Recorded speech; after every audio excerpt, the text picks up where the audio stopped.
Hello and welcome to Podtoid. We are your host. I am CJ. I'm Chris. I'm Dan. I'm Charlotte. I'm Occams. And this is episode 411. Welcome everyone. Dan, welcome back. Nice to have you here. How was your week off? It went good. Did some camping, did some hiking, caught all the Pokemon, but we'll get into that. Okay, camping, hiking, and catching Pokemon. Sounds like a good week. Everyone else doing okay this week, Charlotte? Yeah, not much to report. Kind of a boring week. I got Kindle Unlimited. I've got really back into reading, and yeah, I worry that I'm going to be reading more than I'm playing games if I'm carry on at this rate. Maybe that's a good thing. Yeah, could be good. Well, we have a great show for everyone today. We're going to talk about some loot boxes a little bit later, some Ducktales, woohoo, and God only knows what Occams has in store for us today. But first, to kick things off before we get into games, I want to talk about the people who are destroying this planet for a second. And no, I'm not talking about the billionaires with their super yachts that are literally killing the planet. I want to talk about a far more vile creature: straight men. According to a recent published article, there was a study recently that asked 960 participants to decide if a fictional character performing acts that generally help save the planet is more masculine or feminine based on the types of activities they are performing, such as paying bills online, recycling, using reusable shopping bags, and more. Participants were asked to put their impression on a 10-point scale ranking from heterosexual to homosexual. According to the study, it found that when the fictional character was recycling or using reusable shopping bags, male participants said that they were unsure of the character's heterosexual identity, which is leading researchers to conclude that some men might not reduce, reuse, or recycle because somebody might think they're gay. The study says that if it is the most important thing for a man to be seen as totally heterosexual, he will abstain from any activities associated with those women folk. So thank you, straight guys, for destroying the planet. Chris? Why me? Oh, you know what you did. Okay. I carry a recyclable bag around me all the time. So I also have 3 different bins for my different recycling products. So maybe you should take your fucking spotlight and point it elsewhere, CJ. Okay, Dan. Oh, shit, you got me. No, fortunately, I recycle a fair amount, and all the people I was camping with were female, so no, I did not ditch them in favor of, I can't be seen with just being surrounded by women doing boring things. No. So I couldn't imagine the idea of seeing a guy carrying recyclables down to the curb to be recycled and thinking, oh, that dude must be gay. First of all, I've yet to find a single gay porn built around recycling. There are none. But challenge accepted. Jesus. I would watch a recycling gay porn. Don't know about the rest of you guys. Just the dominant top comes in. You sorted these bottles wrong. Now you gotta pay. Gotta sort this dick. Mixing polyethylene with polyurethane. Oh, yeah. Now we're talking. We found a writer here. Perfect. I gotta wonder, what do you think would help straight men take reusable bags to the grocery store? If you were to put who's hot now? Because I want to say Pamela Anderson, but that would be great if this podcast was taking place in 1996. So, I mean, as a Canadian, I don't know if they don't do this in the States or something, but they charge money for bags. It's not a lot. I think it's 10 cents a bag or something. But I always just find it more convenient to be here's just 3 bags I've already used. Let's put them in my pocket and bring those with. We do that in California now, and instead of leading to more people getting reusable shopping bags, there are just people carrying out armloads of groceries. That's what I do, but it's got nothing to do with being tight on money or anything like that. I just know that there's more comedy potential. But yeah, we charge for bags here. I carry I carry a bag around in a bag. In fact, I carry it in my fucking backpack along with my flyers to gigs and a copy of Catcher in the Rye with all the meaningful passages underlined. What about your duct tape handled pistol, Chris? We can't buy guns here. It's England. I mean, okay, you just kind of winked at me on the camera, so I mean, Mr. Burns, I quit. Wink. No, we charge for bags here, and we have like recycling bins and stuff like that. But I do my best. I have a reusable cup that I take to get my frappuccino in. Jesus, I'm a monster. I'm terrible.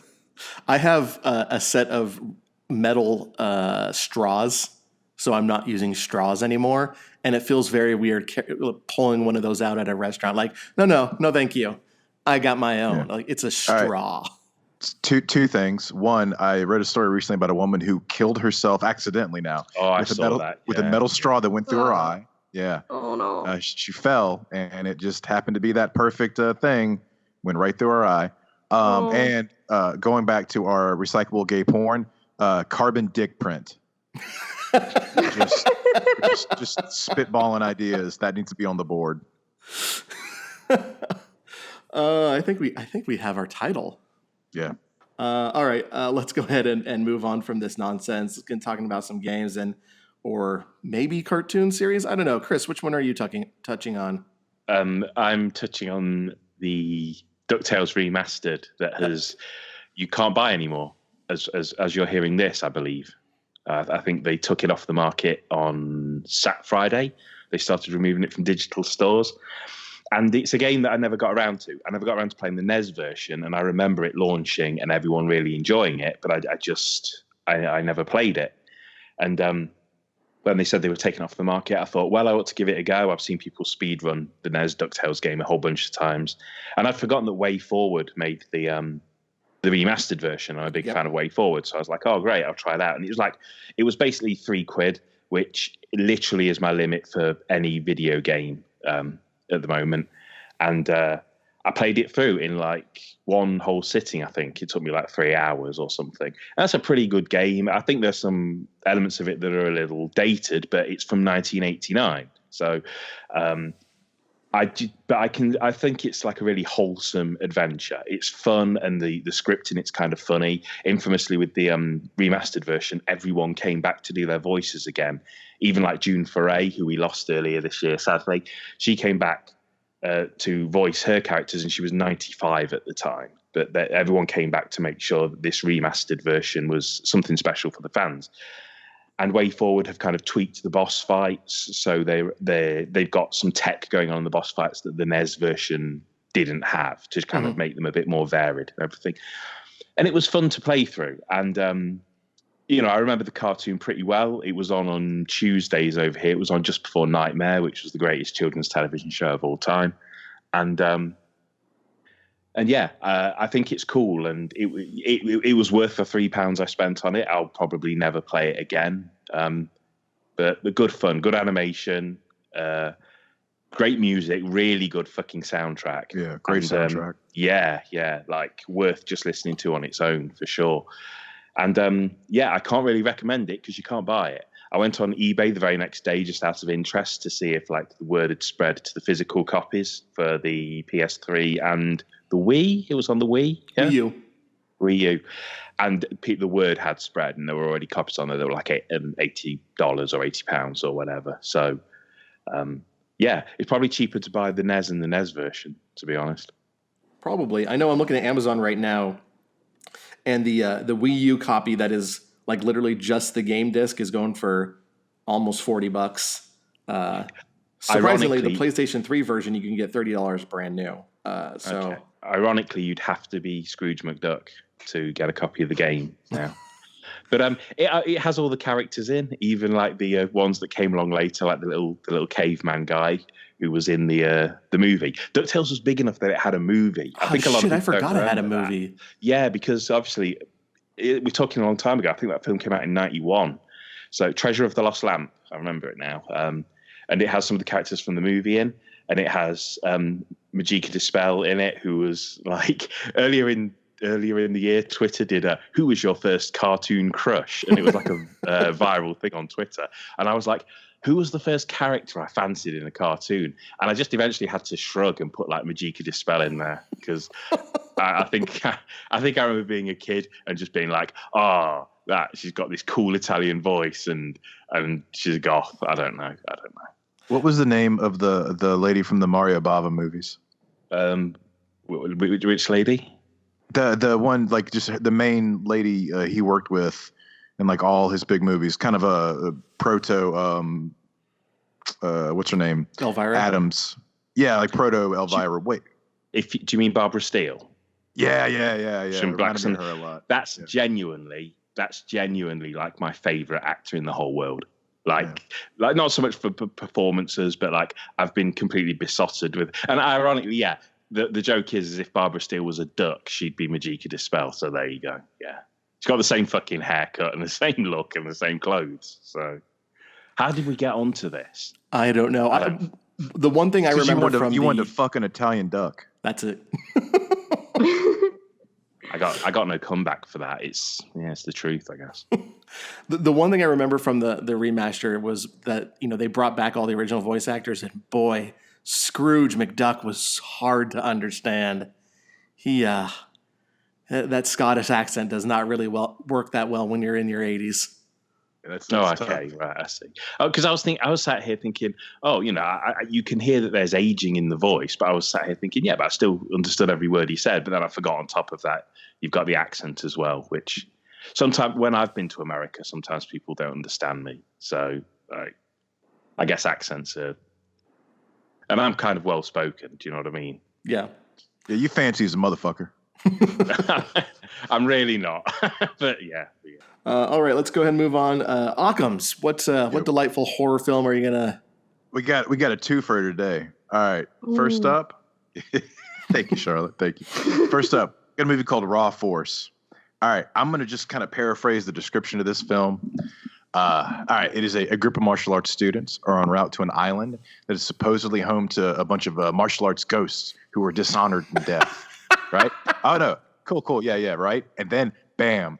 A Hitler lookalike who's very Chinese and his gang are running a female slave ring on the island because they are trading female slaves for jade from the monks who live on the island, who happen to be cannibals who only eat skinny Malaysian girls.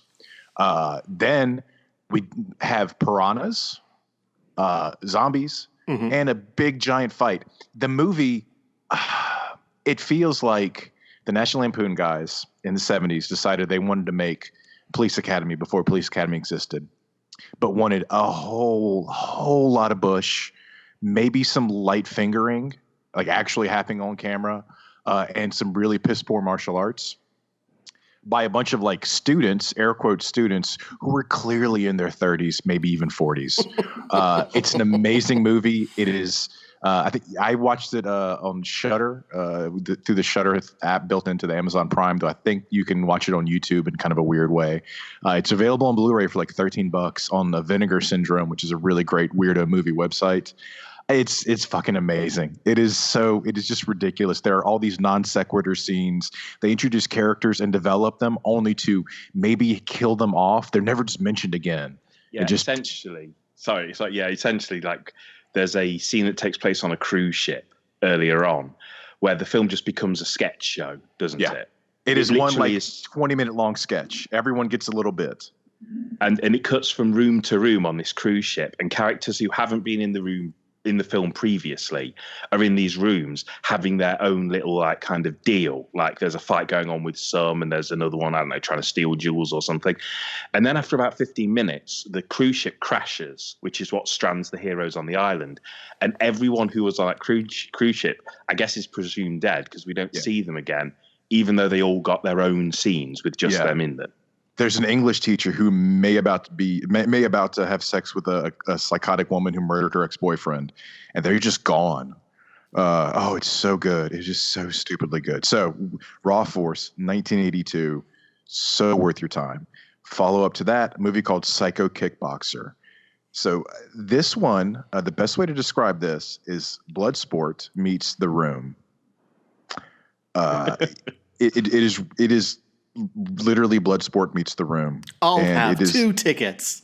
Yeah, it is one of those things where a guy, I forget his name now because I'm not looking at the synopsis, but he was this kickboxing champion decided to make his own movie, and it was like his story, but it's a story of vengeance and honor, and it's so bad and it's so wonderful, and it is absolutely free on YouTube right now to watch. I can't recommend it highly enough. The lovemaking scenes, which that's what it is lovemaking, are very sensual, and the head explosions are pretty realistic. So there's my review. Raw Force is a film. Sorry to I haven't seen Psycho Kickboxer. I've been sent the link, but I haven't had a chance to check it out yet. But Raw Force, I really appreciate, because you put it down kind of unprompted, and when you said you'd watched it, I was really pleased, because of all these B movies and exploitation films and all of these genre movies that I get through, so many of them are terrible, but I'm still a connoisseur of them. It's not just, oh, this is shit, that means it's therefore entertaining. It still can be a waste of 80 minutes. But Raw Force is endlessly entertaining in spite of itself, because it keeps changing up what it is as the film progresses. It's a martial arts film. It's this sketch show on a cruise ship. It's this cannibal movie. It's got a load of gunfighting and stuff at the end. A load of fucking zombies turn up. It's also really gory. They try and put comedy in as often as possible, but none of these elements are 10 out of 10. They're all really middling. And as a result, even though the film's terrible, you're always entertained, because they're always switching up the genre in the film, essentially. And Raw Force does that thing that I adore in 80s movies, where all the bad guy punk lackeys are all dressed sort of like they're auditioning for the Cirque du Soleil. So there's but it's the 80s Cirque du Soleil. So there's a hint of Village People, kind of just maybe a little just strange. So you got the guy in the no shirt, leather vest. He's got a Rising Sun bandana on, but he's got flip shades like Dwayne Wayne, and he's wearing cut off jeans but work boots. And he has a samurai sword, by the way. And then, the main lackey, by the way, is just clean cut hair up top and easily a 3.5 foot long ponytail that I spent most of the movie trying to figure out if it was fake or not. If that was just an artistic choice he made. It's so, there was one of the bikers was dressed like a Mexican, or biker. He was dressed like a Mexican biker, including the pith helmet with a spike on it for no reason. Oh, it was so good. It's just, it is so painfully, wonderfully bad. And I wanted to live in that movie's world. I really did. Anything would be possible. And the poster is a work of art. So even if you're not going to watch the film, go and check out the poster right now. Yeah. I'm looking at the poster for Psycho Kickboxer, and my God, it looks like they just ran this through a Jean-Claude Van Damme direct-to-DVD aggregator or something. That just there's an explosion that doesn't make any sense. There's some destroyed city in the background that doesn't make any sense. He looks like he's being snapped out of existence by Thanos. This is ridiculous. Also, his nipple is super dark. Can I tell you that I ordered a T-shirt with that poster yesterday because I had such a good time watching it. Yeah, out of every movie I've talked about, this Psycho Kickboxer and Raw Force have been my two favorites so far, and I have acquired both of them on Blu-ray and DVD now. And I will show them to people by hook or by crook. They're going to watch it. God damn it! I think the only heartbreak for me that comes out of Raw Force is it ends with that staple of saying on the screen "the end," but then with a question mark. but tragically, there is no sequel. It's the same world where Silent Hills is made is the world where Raw Force 2 exists. Right? Yeah. Basically. Yeah. Boom. Yeah. All right, let's go ahead and move on to Charlotte. You've been digging into some Metal Gear Solid 5 Ground Zeroes, I see. Yeah, I have to. Well, it's my pleasure to play it for the other podcast that I do. But that sort of maybe betrays my mixed feelings about the game. So I think it's pretty good for what it is, but the problem is that I've already played the Phantom Pain, and there's definitely things in the Phantom Pain that are just not in Ground Zeroes. As a lot of people will know, it's very contained, and it's really only one mission, and then it opens up to a few side ops.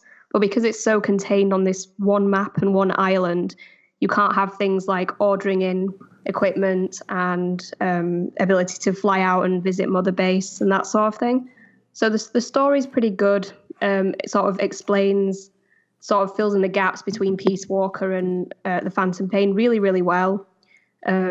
Significant enough chunk of story that it does deserve to have its own game. Just the problem is that everything outside of the story, like the gameplay, is kind of just sort of a rudimentary version of what's in the Phantom Pain. So I'd definitely say don't do what I did and play the Phantom Pain first, because you'll be disappointed. But it's a pretty good run into the Phantom Pain. Was it Ground Zeroes or was it the Phantom Pain that had the massive twist ending that changed kind of the entire history of Metal Gear?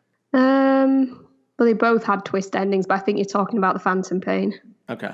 Have you finished Ground Zeroes? Yeah, I finished the main mission, which is the story-based one, and now I'm doing all the side ops, which are very much certain person who's working with I'm forgetting what the name of what they were called back then, not Diamond Dogs, but their predecessor. You have to go rescue them or bring back tapes. I'm onto that kind of mission, but the missions involving spoiler alert, Paz and Chico, I've done that already. Because I think I remember, and I guess we can't really spoil it, but if I remember, doesn't Ground Zeroes kind of end with a scene on a helicopter that kind of blew people's fucking minds when the game came out? Yeah. It might have blown people's minds back then, but watching it now, it's kind of ridiculous. Like Phantom Pain was very overblown action game, lots of melodrama, but Ground Zeroes was really, really even maybe a tad more melodramatic than the Phantom Pain.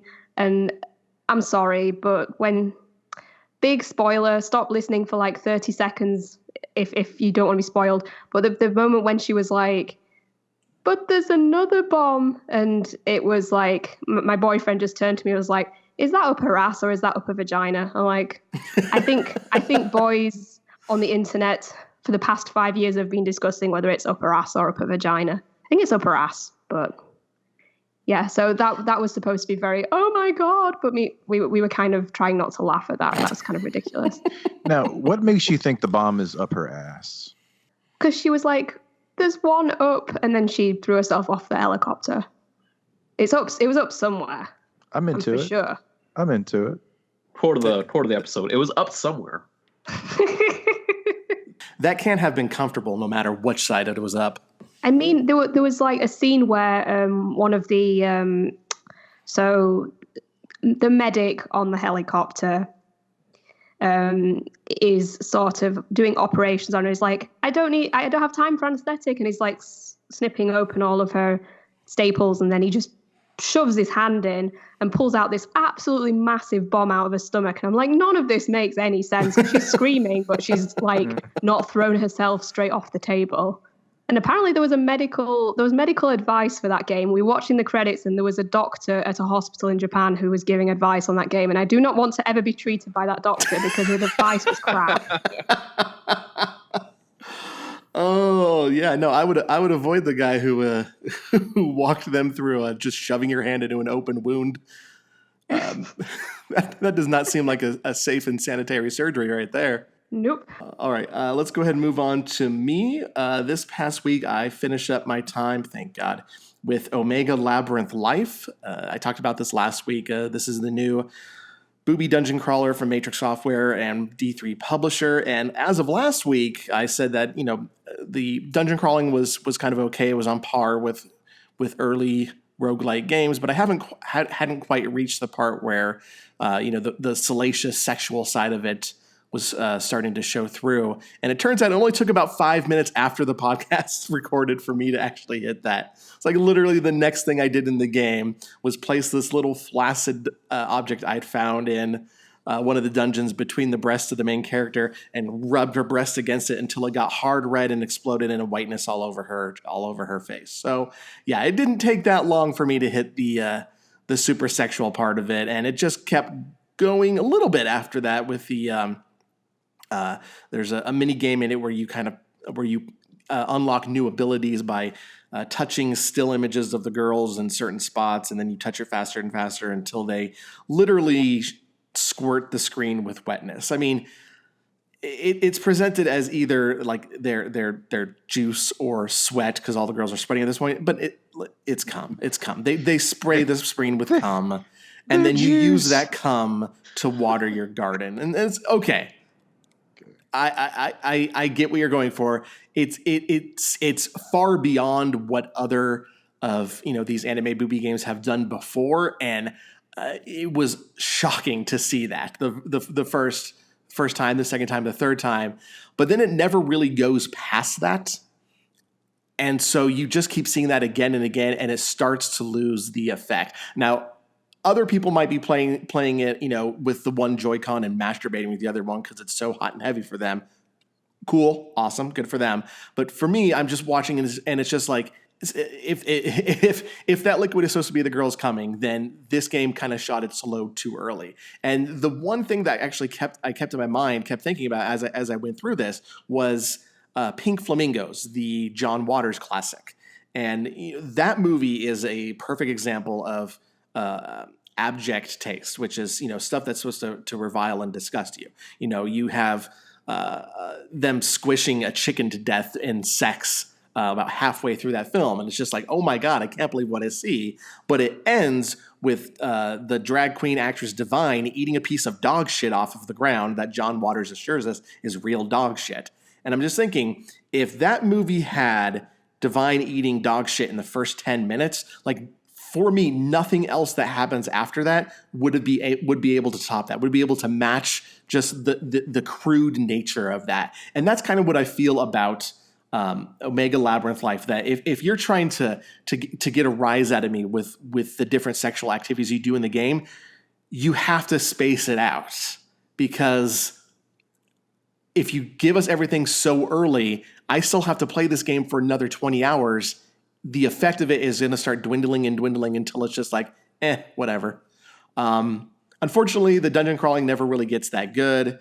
The gardening part of it is just kind of half baked and not really taken to the lengths and the depths that it should have been. So it's just all around kind of a boring game.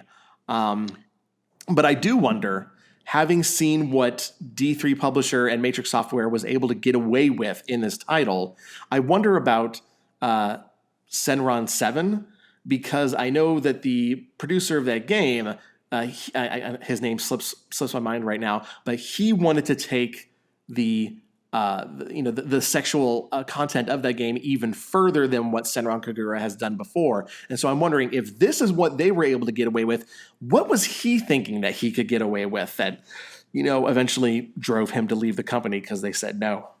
Because he said when they, with Senran 7, when they said to him, you need to change this, he said it wasn't even a case of I could cut it out. He says I'd have to actually scrap the game and start again from the beginning.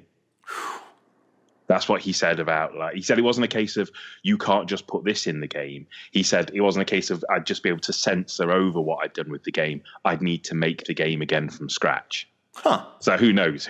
I guess it was going to be one of those urban legends about video games. I don't know. Now, this game was also released for the PlayStation 4 as Labyrinth Life. They get rid of the Omega, which is what caused the power in the game that causes the girls' boobs to grow huge. And I read a review, I think it was the PlayStation Lifestyle review of the game, just to see what the differences were. Obviously, there's no mystery object titty fucking in the PlayStation version. There's no girls spraying the screen with wetness. All of the images that have the girls topless with like a little thin strip of white blocking out their nipples, the white strip has been greatly expanded, that it looks like a J.J. Abrams lens flare just like right over their breast. So it gets rid of a lot of the more salacious thing, which just kind of leaves people with a really boring dungeon crawler. And that's the biggest sin of anything with this game. It's it's not that it maybe went too far with its sexual content. It maybe went beyond the bounds of what we should allow in a rated M for mature game. It's just that it's a boring game. What does the garden grow? Like what's the root vegetables? What is it? Flowers. Is they missed an opportunity to brine a bunch of stuff? Yeah, no, it's like a world famous flower garden, and it's really weird how it partitions some of the areas of the garden. Like you'll go to this flower bed and you'll pick all the flowers to plant new flowers, but it won't be just there. It will be that flower bed and then one kind of like 6 spaces behind you. And it doesn't make any sense as to why they did that. It's an interesting idea that they gave you the full Monty in the beginning. It just seemed like the whole point of this is to be kind of titillated, and it builds and it builds. When you just do why would we even play it? It's like looking at Pornhub. When you're done, these people are annoying now. All right, let's get off this dirty game and go to Dan, who's talking some Rage 2. Yeah, I forgot I had that installed on the PlayStation 4. I started up for the first time in a while. I remember Rage 2 was a thing that came out, and we did a video review for it. I had to double check.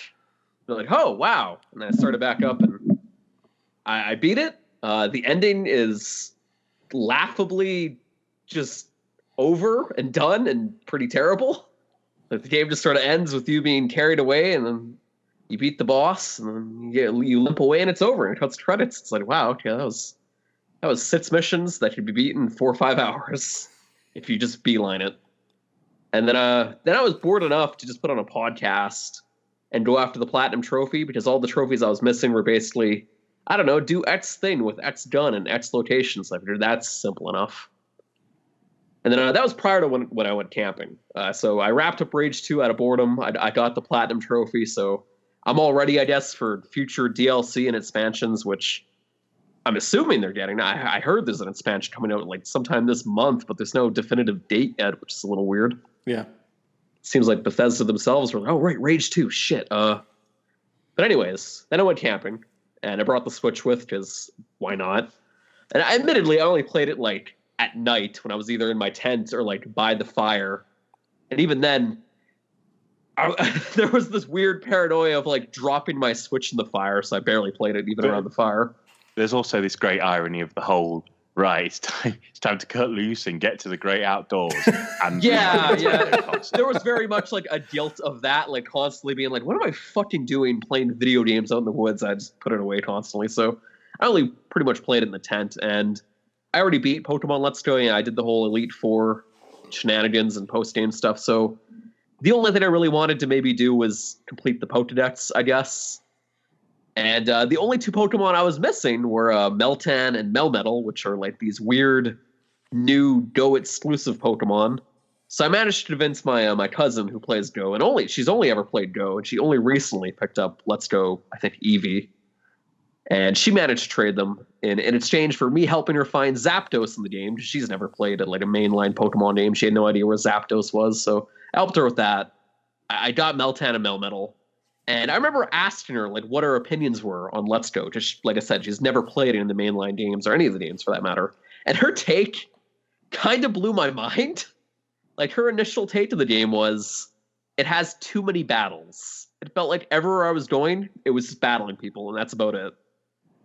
So that's weird. I sat there and thought about that for an embarrassing amount of time, that there are too many battles in Pokemon games. Well, I mean, if your only experience with the franchise is Pokemon Go, that actually kind of makes a lot of sense. No, yeah. And I was thinking about that constantly. We're going to have a generation of players now who started out with Go, and they're going to go to Sword and Shield and wondering why they're constantly battling people. You are listening to Podtoid. That is it for games, but we do have some headlines to cover. It is time for the news. And there's a lot to talk about this week. In America, in particular, it's been awkward following the deadly terrorist shootings in El Paso and Dayton. Violent video games once again became a red herring for the real issue at hand. Walmart pulled all violent video game in-store advertising, and I think one store went a little too far and pulled all their violent video games. I will say I went to the new Walmart that opened 3 hours south of me yesterday, and their video game section was incredibly sparse. They had maybe 4 Switch titles, and all the other racks were clear, but 2 of those Switch titles, or 2 sections of Switch titles, or the rack was Mortal Kombat 11, so clearly they weren't just getting rid of all the violent video games.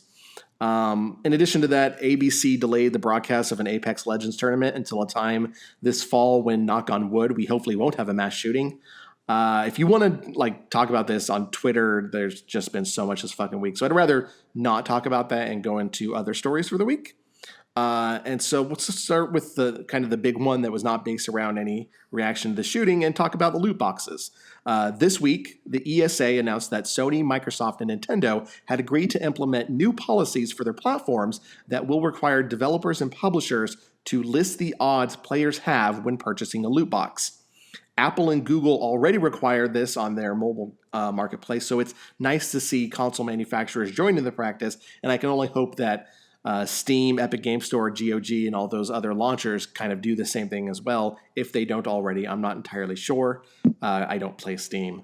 I like the policy, but I wonder if it's actually going to lead to more responsible spending in terms of the community at large on how they purchase loot boxes. Chris, you wrote about this story. What do you think the impact of these new policies might be? I think it's going to have almost zero impact whatsoever. Really? Yeah. In terms of turning people off the products, I think it's going to have almost zero impact whatsoever. Whether it has an impact down the line in terms of regulations or in terms of for the industry or for publishers, that's something we'll find out. But in terms of consumers not buying something because they know the odds, I don't think it's going to make any difference whatsoever. Health warnings on cigarettes, putting the calories on McDonald's menus, every lottery. Like, we only really have one lottery here, but I know over in the States you have like state lotteries and local lotteries, and all of those adverts most of those adverts or whatever have the odds on, or if you contact them, they can tell you the odds. Everyone's been buying into lotteries for years and years and years. Do you know what I mean? Yeah. Having all the facts, the mathematical facts to your unlikelihood of succeeding at something, or knowing the threat of something, or knowing the danger of something, has hardly any impact on a consumer who just wants or has an addictive personality and is addicted to these kind of things.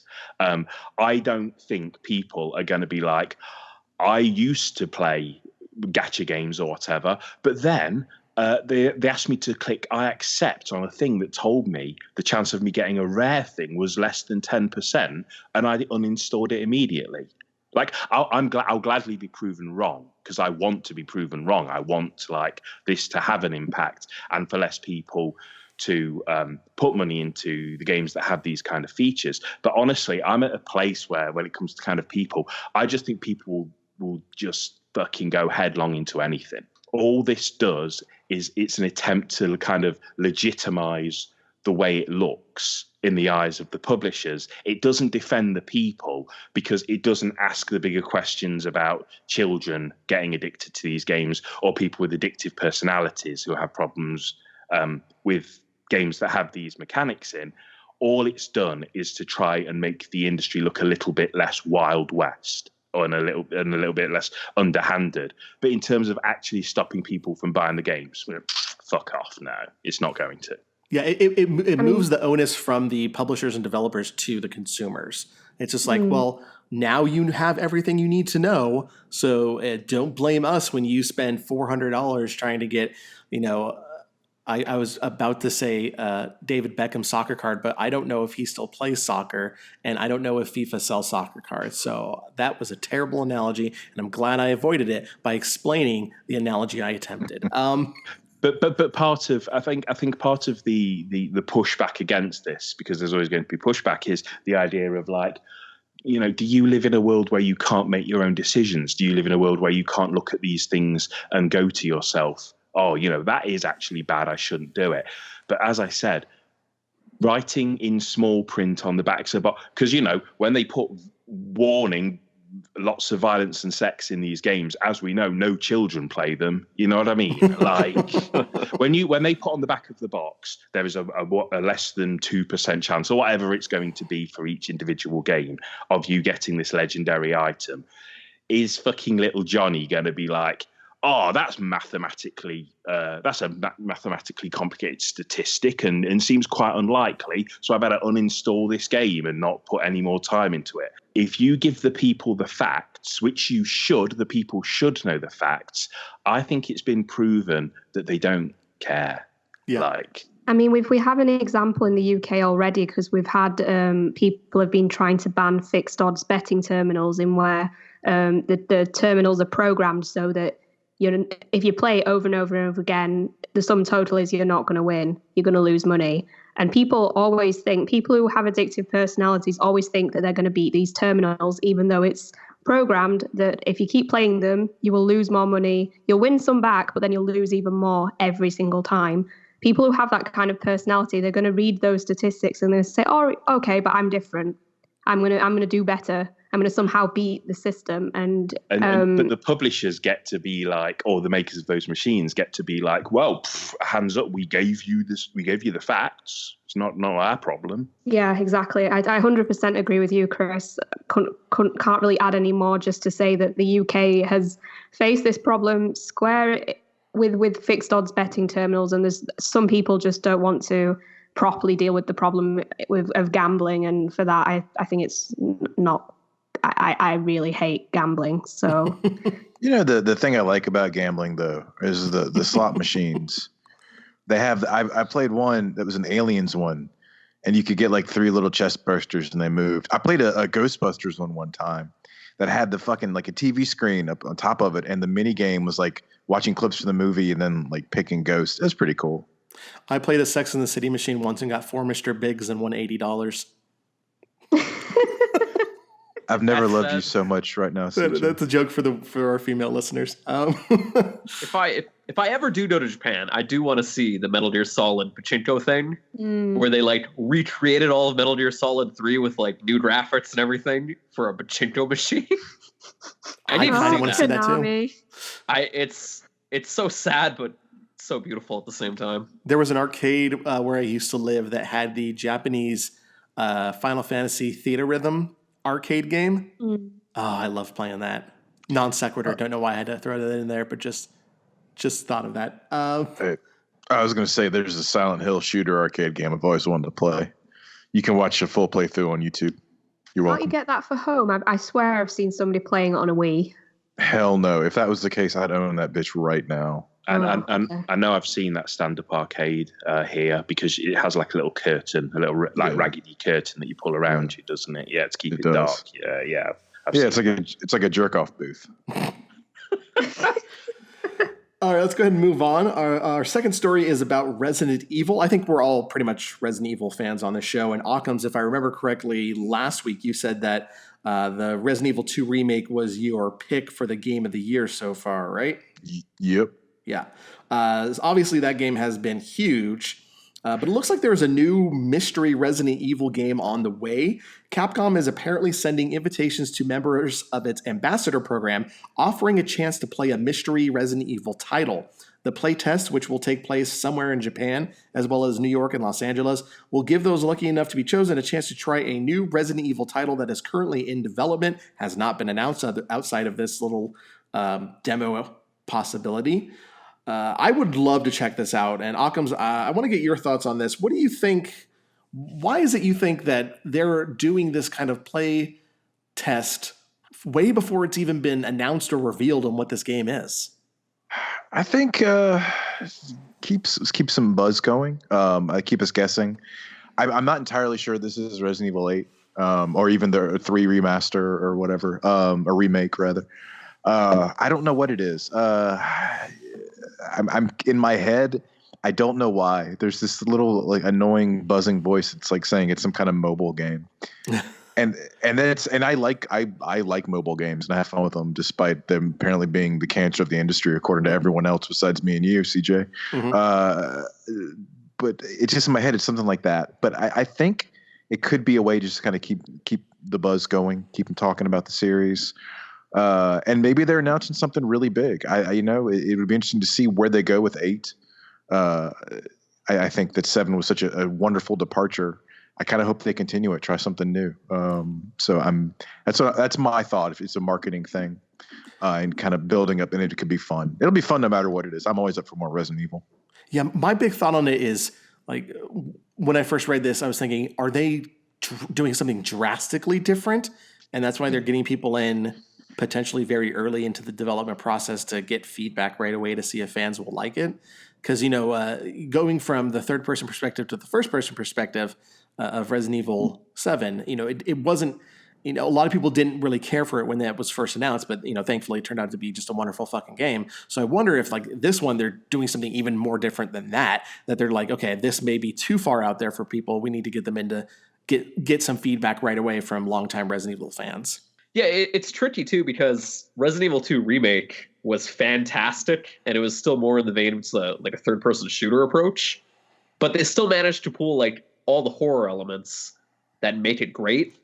And I can't imagine being a developer for 8 and sitting there trying to like maybe balance that. If we should go back to first person, if we should continue the approach that the Remake 2 guys did, or what, or if they're going to try a new approach. But I think it's like a two birds with one stone situation. This is a way for them to obviously play test it, and a way to drum a buzz. So I don't know, it's win-win. And I think too, it could be a VR game if they really want to go somewhere crazy. I think like a proper, not just a VR mode, but like a real VR game. I think that'd be really interesting to see. I mean, I know. I'd argue 7 is like a proper VR game. I've played a bit of 7 in VR, and it's fantastic. Like that's the way to play 7, in my opinion. It won Destructoid's VR Game of the Year that year. Nice. But think about a game think about a Resident Evil game built specifically with VR in mind. Like that's kind of what I'm thinking. The idea of that, because I don't have a VR headset, and I've played on some really nice ones. I'll say they still haven't figured out how to let you wear glasses and use these things. You have to wear contacts or just be squinting a lot. But yeah, it's fucking awesome. I've done some really cool shit with VR, but it'd be really cool to see really any horror VR game. That's what I want. I feel VR.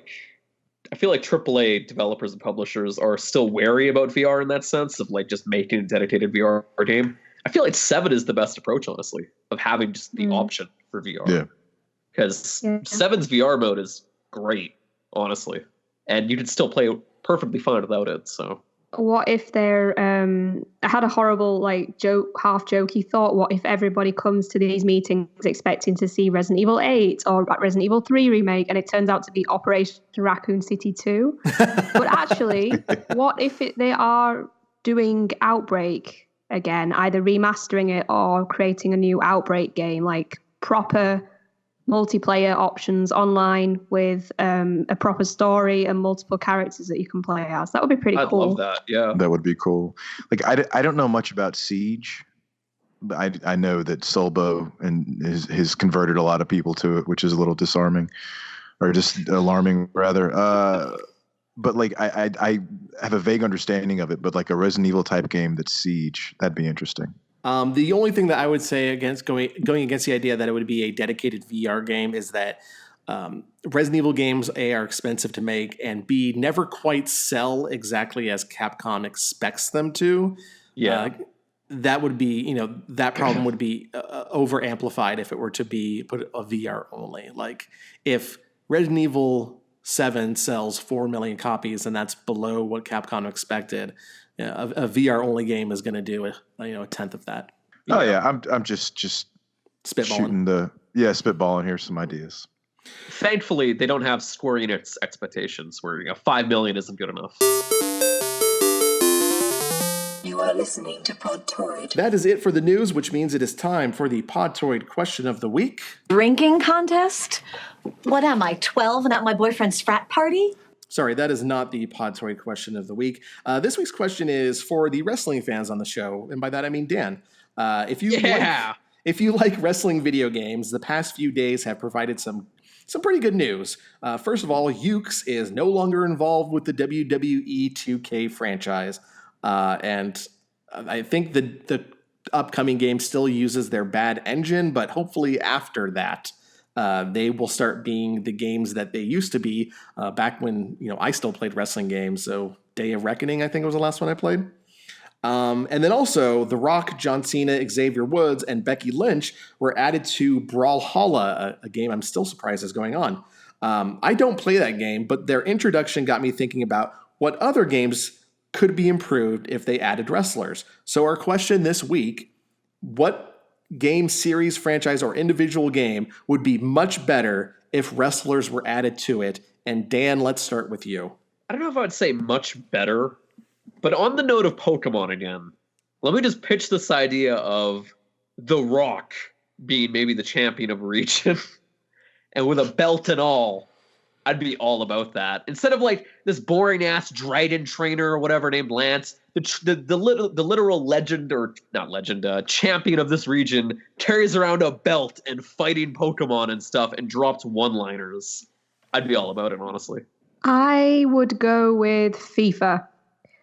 So I'm just saying it would make tackling a lot more fun if there were like some sort of takedown, like you have to press some sort of quick time buttons and you do some sort of wrestling move to take down your opponent. Wasn't there like some sort of ultra violent version of American football that came out as something like Blood Bowl or something? Yeah, that's. Does anybody remember that game? It's a Games Workshop thing, isn't it? Like Warhammer. Warhammer meets football. Yeah. Okay. So that, but with wrestlers and and soccer. Sorry. Chris. At first, I was like, they could put them in a Twisted Metal style game, and then I remember they did that with Crush Hour. And then I was like, they could put them in a scrolling brawler, and then I was like, they did that with Betrayal, and then I was like, they could put them in a Mortal Kombat style free to play mobile fighter, and then I was like, they did that with the game I couldn't be bothered to look up and remember what it was called. So I guess when it comes down to it, WWE Omega Labyrinth Life. Ugh. It just sounds dirty. So much sweat and body fluids and Occams? It's the height of his power, Ultimate Warrior in Ruler Rose. Yeah. Wow. For me, I'm just going to go ahead and say adding Macho Man Randy Savage to any visual novel will improve it immensely. Like you have the Japanese girl who doesn't know which boy to pick, and here comes Macho Man. Ooh, yeah! Hands her a Slim Jim, and she knows which guy to pick now. Like that would improve every fucking visual novel. And especially if that visual novel is coming out on top and they add 2003 era Randy Orton to it, then I'd be very excited to play that. Sorry, I just ruined wrestling with my gayness. What about the bird one? What's it called? Hatterful Boyfriend. Like, what sort of bird would Macho Man Randy Savage be? He was really colorful, so he'd be like a peacock. Yeah. That's what I was thinking as well. In terms of like a really aggressive peacock. A peacock who sells you Slim Jims. Exactly.